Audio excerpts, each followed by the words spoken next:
আসসালামু আলাইকুম। আমি ডাক্তার নাহিদ হাসান, সবাইকে স্বাগত জানাচ্ছি। আজকে আমি যে বিষয়টি নিয়ে আলোচনা করব সেটি হচ্ছে আমাদের মাঝে মধ্যে যে বিষয়টি নিয়ে খুবই বিব্রতকর অবস্থার মধ্যে পড়তে হয় সেটি হচ্ছে আমাদের পেটের মেদ বা ভুঁড়ি। তো এই বিষয়টি আমাদের ব্যক্তিত্বের উপরে অত্যন্ত আঘাত হানতে পারে। তো চলুন আজকে আমরা আলোচনা করি আপনি পেটের মেদ কিভাবে কমাতে পারেন। তো প্রথমে আমি বলবো যে উচ্চ চর্বিযুক্ত খাবার খেলেই যে পেটের মেদ বাড়ে সেটা নয়, বেশি ক্যালোরিযুক্ত যে কোনো খাবারই আপনার পেটের মেদ বাড়াতে পারে।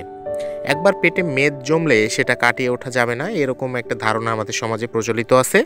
তো সেটি সম্পূর্ণই ভুল। স্বাস্থ্যকর জীবনযাপনে আপনি যদি অভ্যস্ত হতে পারেন তাহলে অবশ্যই আপনার পেটের মেদ কমিয়ে ফেলা সম্ভব।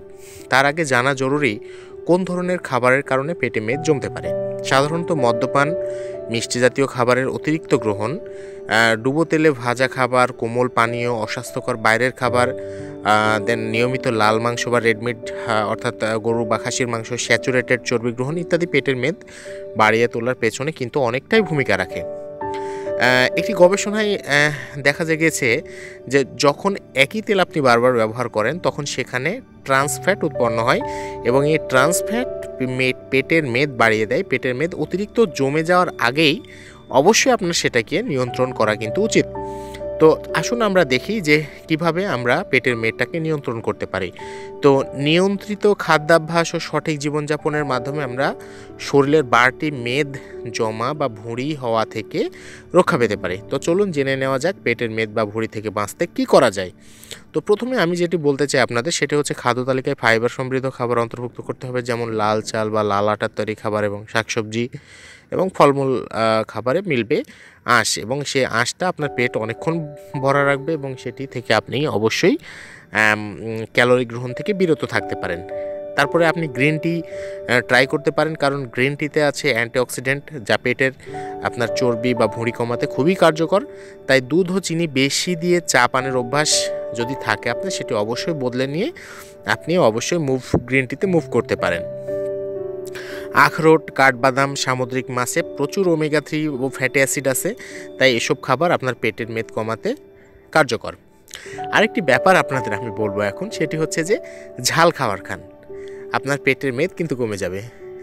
আপনি নিশ্চয় অবাক হচ্ছেন, আসলে অবাক হবার কিছু নেই। ঝাল খাবার কিন্তু সেই ঝাল না আমরা যেটা খাই, ঝাল খাবেন সেটি আসবে দারুচিনি, আদা, গোলমরিচ এবং কাঁচামরিচ থেকে। এসব রান্নায় ব্যবহার করুন। এই মশলা স্বাস্থ্যকর ও পেটের মেদ কমাতে কিন্তু কার্যকর। কাঁচা রসুনের কয়েক কোয়া আপনি সকালবেলায় চুষে খেতে পারেন। এই অভ্যাসের ফলে দ্রুত আপনার ওজন কমবে এবং পেটের মেদও ঝরবে। কাঁচা রসুন শরীরের রক্ত প্রবাহ সহজ করে এবং পেটে মেদ জমতে দেয় না। তারপরে আপনি যেটি করতে পারেন সেটি হচ্ছে যে সকালে 1 গ্লাস কুসুম গরম পানিতে লেবুর রস মিশিয়ে খেতে পারেন। এতে শরীরের হজম প্রক্রিয়া ভালো থাকবে এবং শরীরে মেদ জমার প্রক্রিয়াও ধীরে হবে। এছাড়া আমাদের প্রাত্যহিক জীবনে যে অতিরিক্ত টেনশন, চিন্তা, কম উদ্যোগের ফলে আমাদের মানে ওই যে কোমরের চারপাশে যে পেটে মেদ জমতে থাকে, সেই ভুঁড়িটাও কিন্তু এই অতিরিক্ত টেনশন বা চিন্তার কারণে হয়ে থাকে। তো এটি আমাদেরকে পরিহার করতে হবে। আর পরিহার করার জন্য অবশ্যই আপনাকে যোগব্যায়াম, শ্বাস প্রশ্বাসের যে ব্যায়ামগুলো আছে সেগুলো অবশ্যই ফলো করতে হবে। আবার আমাদের একটা বদঅভ্যাস রয়েছে, সেটি হচ্ছে অনেকে আমরা খাবার পরে বসে থাকি বা শুয়ে থাকি, তাদের সঠিকভাবে খাবার পরিপাক হয় না, ফলে পেটে চর্বি জমতে থাকে। সেজন্য খাবার খাওয়ার পর একটানা শুয়ে বসে না থেকে অন্তত 15 থেকে 20 মিনিট আপনার হাঁটাহাঁটি করা উচিত। আবার যারা সারাদিন টেবিল বা চেয়ারে কাজ করতে থাকেন তাদের পেটে সহজেই মেদ জমতে পারে, ভুঁড়ি গোল হতে পারে। তাই তাদের উচিত অন্তত 30 থেকে 40 মিনিট বসে কাজ করার পরে উঠে অন্তত 10 থেকে 15 মিনিট হাঁটাহাঁটি করা। একবারে অতিরিক্ত খাবার গ্রহণ না করে অল্প অল্প করে বারবারে আপনি খাবার খান।